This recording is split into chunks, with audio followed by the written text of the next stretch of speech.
How do you punish early queen attacks in chess like this move right here to queen to h5? I get this question all the time.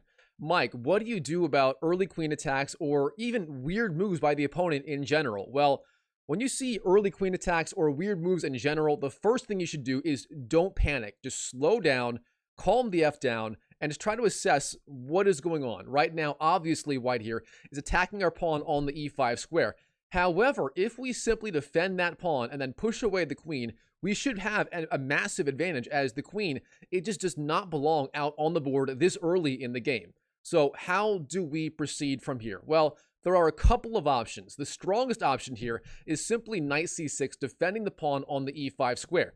Instead of that, we technically could go knight f6, trying to attack the queen, but this is what white wants here. If we go knight f6, white simply attacks the pawn on the e5 square, wins the pawn, hits the king with check, and white is getting, again, exactly the game that he wants. Instead, the move here for black is simply knight to c6. So again, the first step, whenever your opponent plays a weird move or an early queen attack, is just slow down, stay calm, assess the position, and try to figure out what the opponent's threat is. In this case, the queen attacks the pawn on the e5 square. Therefore, we just bring out a piece, defend e5, and continue developing. From here, our plan is simple. Knight to f6, pushing away the queen again, and we should have a large advantage out of the opening, as we are just further ahead in development. Now, white here is going to have one more big idea. That is going to be the move bishop to c4. It is really the only move that makes any sense here for white. And what is the idea? It's very simple. White here is threatening checkmate in one move. I mean, just appreciate the audacity of this idea.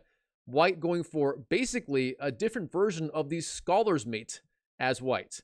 Now, here as black, you do not want to go knight f6. That is the biggest blunder in chess history, as white would checkmate you in one move with literally the oldest trick in the book. Now, instead of that, the move here for black, it's really simple. It's going to be g6. So white here, his threat is queen takes f7 checkmate. As black, all we have to do is defend against the one threat, and we should be a-okay out of the opening. So the move here for black is going to be g6. We swat away the queen has to go back, and now, as soon as the queen goes back, we just develop. We go knight f6, bishop g7, castles, and black is going to be ahead in development. So again, when you see these early attacks by white, and when you just slow down, calm down, assess the threats, defend against the threats, and keep developing, you should be getting a very good position, if not actually an advantage out of the opening. So, knight c6, bishop c4, g6, swats away the queen. Now, where should the queen go? The truth is, there really aren't that many good squares. The queen cannot go to, say, h4 or g5. You would lose the queen on the spot. Beyond that, h3 is also not a good idea, as then d5 wins the bishop on the spot, as black has the double attack on the bishop and the queen. So with those two squares out of the picture, also g4, also the same thing. d5 wins the game on the spot. So with that being said, the queen really only has a couple of decent squares here, that being f3, maybe e2, and maybe d1. Now, if white goes all the way back to d1, that move is not scary at all. It's sort of like the bishop's opening, but black here is to move instead of white.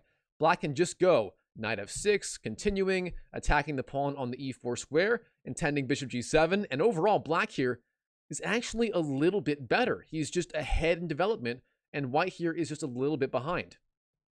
Now, beyond queen d1, the main move for white is going to be queen to f3. Now, the benefit of this move, at least the queen is off its starting square. At least the queen is somewhat developed and doing a little bit to help the white position. However, even this move has its drawbacks. Here, black is going to go knight f6, and we already have the seeds of a future tactical idea against the white king. At some point in the future, black may want to go d6 or even d5, and then bishop to g4, gaining a tempo on the queen. So that could be the idea later in the game. Even on f3, the queen is just too vulnerable.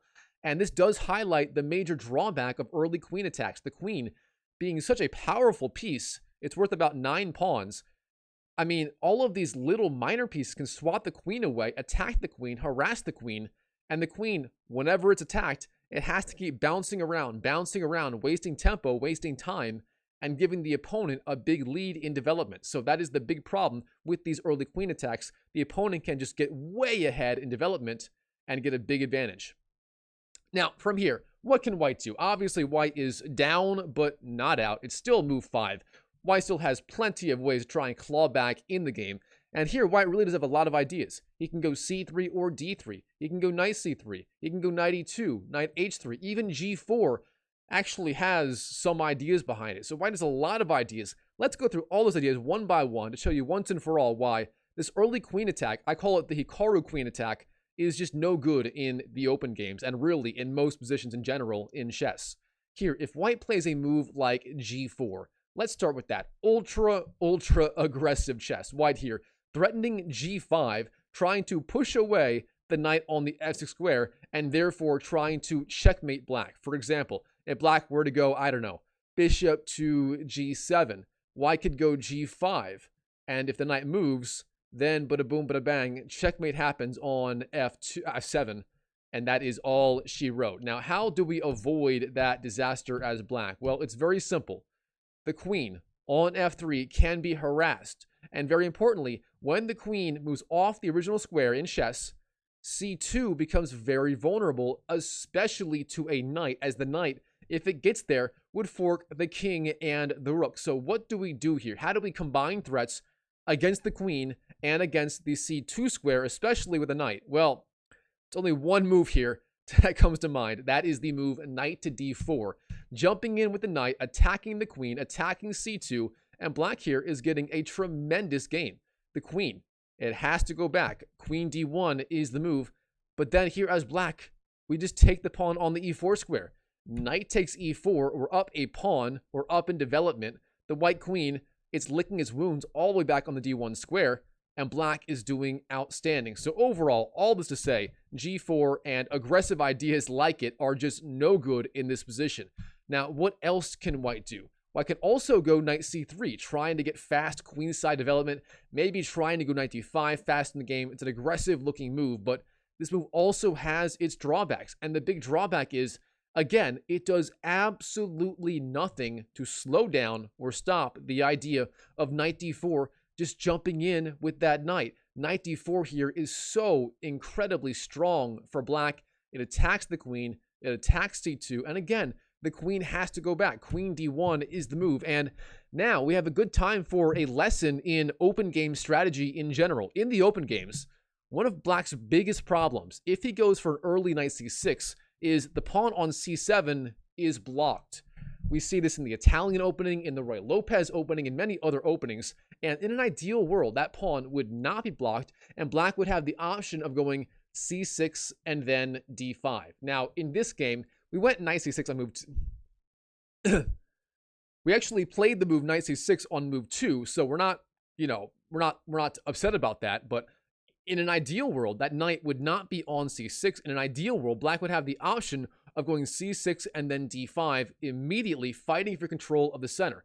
And fortunately here, we have a way of doing that. Here, we can jump in with the knight to d4, knight d4, hit the queen. The queen's got to go back to d1, and then we can play the extremely strong idea of c6, gaining control of d5 and b5, and threatening d5 ourselves later in the game. And white, obviously, with that knight on c3, has no way, no easy way at least, of dislodging our knight on the e4 square. So that knight on e4, it's going to sit there for a very long time unless white challenges it with, say, knight f3 or knight d2, in which case we can just capture the knight and continue developing. So overall, we have a fantastic game. We can follow up, for example, bishop g7, and then castles, maybe intending d5 later in the game, rook e8, and so on. And black is getting simply outstanding play. So all this to say, 5, knight c3 is also not a big deal for black at all. Now, what about the move 5 c3? What if white gains control of that d4 square and stops knight d4 once and for all? Well, in that case, again, it's not that big of a deal. Keep in mind, black here is sort of ahead in development. We go bishop g7. We now have 1, 2, 3 pieces out versus the 1, 2 of white, and that does give us a minor lead in development. Now, white here has a lot of ideas. One idea would be, for example, d3, trying to go bishop g5, trying to put some pressure on that weak knight on the f6 square. If white does that, it's also not that big of a deal. As black, we're going to castle. And if white goes bishop g5, then bang, we go knight to a5, attack the bishop on the c4 square, force it back potentially, and overall as black, we are doing, again, outstanding. Our knight on f6 is 100% defended. We have no issues there whatsoever. The bishop, it's got to go somewhere. Let's say white goes, I don't know, knight d2 here, developing, no problem. h6, we attack the bishop, force it back, and if white trades on f6, we just take back. And again, we have zero issues. Here's a sample line. The bishop goes back, we take it, bishop g7, and then d6, and overall black here has those two b's on g7 and c8, and overall black is doing outstanding once again. Let's head back to move 5 again. Instead of c3, white may go d3, a very solid idea, defending e4, opening up the scope for this bishop on c1. In that case as well, black is doing fine, and as usual, our favorite move here as black is going to be knight to d4, jumping in with that knight, pressuring the queen, pressuring c2, opening up the idea of c6, then d5. What more could you ask for in a move in chess? Now, the queen, it basically has to go back to d1. Queen d1 is the move. And here, black, believe it or not, we actually have some very strong tactical ideas right here, right now, that we can play. In addition to everything else, in addition to pressuring c2, freeing up the c-pawn to advance, black here, black also has the option of going b5 later, attacking the bishop as the knight supports the bishop. Here's how you can do it. In this position, the move for black is going to be d5, a truly crazy idea. Here, if white takes with the pawn, that is the strongest response. E takes d5. Then as black, we can go b5, pushing back that bishop. If it goes back to, say, d3, we just take on b3, and we win the bishop, and black is doing outstanding. And again, if white takes, our knight does support it. That is not a good idea at all. Instead, after bishop b3, here, like this, then we just take on d5. Knight takes d5 is the move. If white goes, say, knight f3, we go bishop g4, pressuring the knight. And again, black is doing just incredible here. If white goes, say, knight bd2, trying to defend everything, we have the equally insane idea of bishop to h6, pressuring d2, pressuring the bishop, and so on, making full use of that g6 move played on move 3 in the game. And here's one sample line to really drive this point home. If white castles, we can take on d2, then castle, and from here, we have all this pressure on f3. White has no way to ever really relinquish the pressure. If white goes c3, trying to drive back that knight, we just take on f3, bishop takes, attacks the queen, g takes, and then simply knight to e6, eyeing the f4 square. And overall, these knights are actually much better than the two bishops, and black has an outstanding game. Now, finally, what about the absolute main line in this entire line, the entire early queen attack line in the open games? The main line, of course, is going to be knight to e2. White here, sorry, knight to e2 right here. Knight to e2, live take, what can I say? Knight e2. If white does that, his idea is very simple. First of all, he is guarding d4. If black goes knight d4, white can take on d4 like this and get a great game. Beyond that, white's also setting up the idea of short castles. So as always in chess, especially in the open games, you kind of want to castle pretty fast, especially in the open games. In the open games, it is all about castling ASAP. If you don't do that, 90+% of the time, you will run into trouble. Now, from here, what should black do? We as well should try and castle quickly. So, that being said, bishop g7 is clearly the best idea for black. And now here, white's got a couple of ideas. One idea is to castle very fast as white. The other idea might be, for example, d3, knight c3, bishop g5, maybe even trying to castle long quickly. So let's cover both those ideas by white. If white castles fast, that is no issue at all.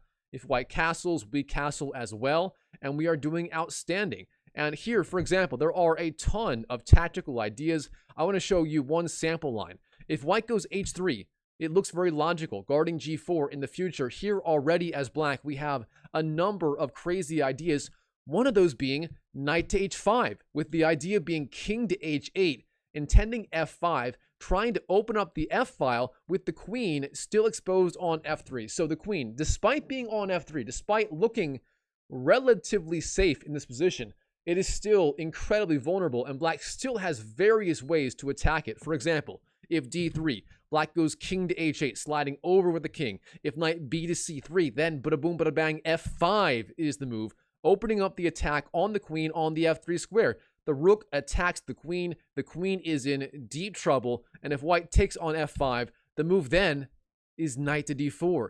The knight jumps in. If the knight takes, the e-pawn takes, the knight is under attack, the queen under attack by the x-ray attack, and everything begins to crumble for white in this game. For example, if knight e4, we go d5, bada boom, bada bang, with the fork. If white goes knight to e2, then rook takes f5 is devastating. For example, queen to g4, and then d5 again, opening up the attack of the bishop on the queen. And finally, if white just goes back, for example, knight to b1, very passive, but maybe the best option here, then we simply take on f5, hit the queen, and black again is doing outstanding. So no matter what, white there is in a ton of trouble. Now, what if instead of castling, white goes for a plan like here, maybe d3, and then knight c3, and then bishop g5, and then h4, and trying to go for the attack? What if white does that, trying to make full use of that queen on the f3 square? Well, in that case as well, black is going to be perfectly fine. For example, we can castle, we can go d6, intending bishop to g4 or e6. Very typical stuff in the open games for black. Well, here, let's say white goes for the move h4, gaining space, trying to get something going on the king side. Well, here as black, a simple idea would be knight to a5, winning the bishop. And once the bishop is gone, once that piece is off the board, white's entire attack is going to be that much weaker. For example, if bishop g5, we can just go h6, attack the bishop. If he trades on f6, we take back. And again, overall, the attack is just over for white. And black here is going to get an outstanding position in the endgame, getting an easy edge as black on just move 13. So overall, if white tries to go for some kind of early queen attack, for example, e4 or e5, then queen to h5, this is just no good. The queen can be swatted away. The sequence you have to know is, first of all, again, the first step, slow down, assess what is my opponent's threat. What are they trying to do here? White here is trying to win the pawn on the e5 square. He's also potentially trying to eye the f7 square, maybe with that bishop c4 follow-up later in the opening. So as black, we defend the first threat, knight c6, and if bishop c4, we defend the second threat with g6 driving back the queen, and then knight to f6 developing, and black gets an outstanding game. But this thought process, it works versus all kinds of early queen attacks, whether it's here in the Sicilian defense, in anything else, even after, say, 1 e4, c5, queen to h5. Again, all you have to do is assess, what is my opponent's threat? Oh, they're attacking c5. Oh, what if I just block the attack and then drive away the queen? Would that work? Probably. So the same idea applies in almost any opening, almost any early queen attack. Just slow down, assess the threat, figure out what white is trying to do, or black for that matter, block the attack, then swat away the queen, and you should be doing a-okay, easy peasy lemon squeezy. All right, Chess YouTube, hope you enjoyed that video. If you did, please go ahead and smash that YouTube like button, comment down below in terms of what you thought of this game. By the way, if you want to learn how to play more openings like this, I do have a free online chess community where I'm dropping new courses literally every single week. Today, as I say this, I should be having a full guide for black publishing on the Queen's Gambit decline. I'm giving you literally a complete opening repertoire for black after d4, d5, c4, and then e6, the good old-fashioned QGD. I also cover all of white's sidelines, including the London opening, bishop g5, knight f3, knight c3, e3, c3, g3, and so on and on and on and on and on and on. Basically, everything you need to know, like after 1 d4, d5 for black, is being published literally today on Saturday, August 9th, as I speak, in addition to all the other free courses I have. So if you want to get access to a bunch of free opening courses, literally free downloadable PGN files with explanations, moves, variations, and so on, I'm giving it all away for free. I could have charged hundreds of dollars for this course, and it's yours free. All you have to do is go to the link right up there, school.com/chessmindset. Literally go to school.com/chessmindset, join my free group, get access to the free course in the classroom section, or go down to the link down below in the comment or the description of the video. So it's that easy. I'll see you in there. And as always, I wish you the best of luck in your chess improvement journey in 2025 and beyond. And I'll see you in the next video.